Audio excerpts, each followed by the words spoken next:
निषेध व्यक्त केलेला आहे, काय कारण आहे आणि तुमची काय भूमिका असेल? शुक्रवारी जो प्रकार इथे घडला होता, एका अक्यूजला इथे प्रेझेंट केलं गेलं होतं आणि ते पॉलिटिकल स्टेटस होल्ड करत होते, म्हणून त्यांच्या सोबत आलेले सर्व पोलीस मंडळी लिटरली त्यांचे पर्सनल सिक्युरिटी गार्ड्स असल्याप्रमाणे वागत होते। त्यांनी वकिलांना धक्काबुक्की केली, धमक्या दिल्या, 353 दर्ज करू असं म्हणाले आणि विदाउट एनी वकिलांचे परमिशन वकिलांच्याच प्रिमाइसेस मध्ये व्हिडिओ कॅमेरा ऑन करून कॅमेरामध्ये शूटिंग घेतली गेली।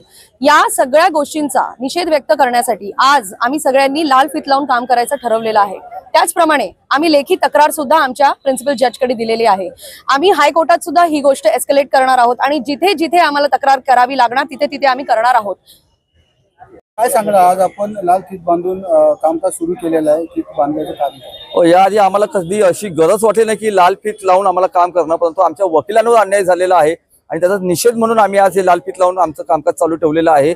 ऍक्च्युअली शुक्रवारी जेव्हा आरोपींना कोर्टामध्ये हजर केलं गेलं तेव्हा पोलिसांनी वकिलांबरोबर जे काही गैरवर्तन केलेलं आहे त्याच्या निषेधार्थ आम्ही आज हे लाल फीत लावून काम करतोय। पोलिसांनी आम्हाला सरकारी कामामध्ये 353 असा कलम लावून आम्हाला खोट्या गुन्ह्यामध्ये गोवायची आम्हाला धमकी दिलेली आहे।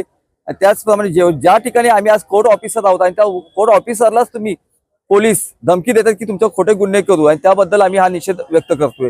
त्या संबंधात आम्ही वरिष्ठांना सुद्धा आम्ही करस्पॉन्डन्स केलेला आहे की पोलिसांवर कायदेशीर कारवाई करण्यात यावी आणि जोपर्यंत आम्हाला न्याय मिळणार नाही तोपर्यंत आम्ही हे लाल फीत लावून आम्ही आमचं कामकाज चालू ठेवणार आहोत।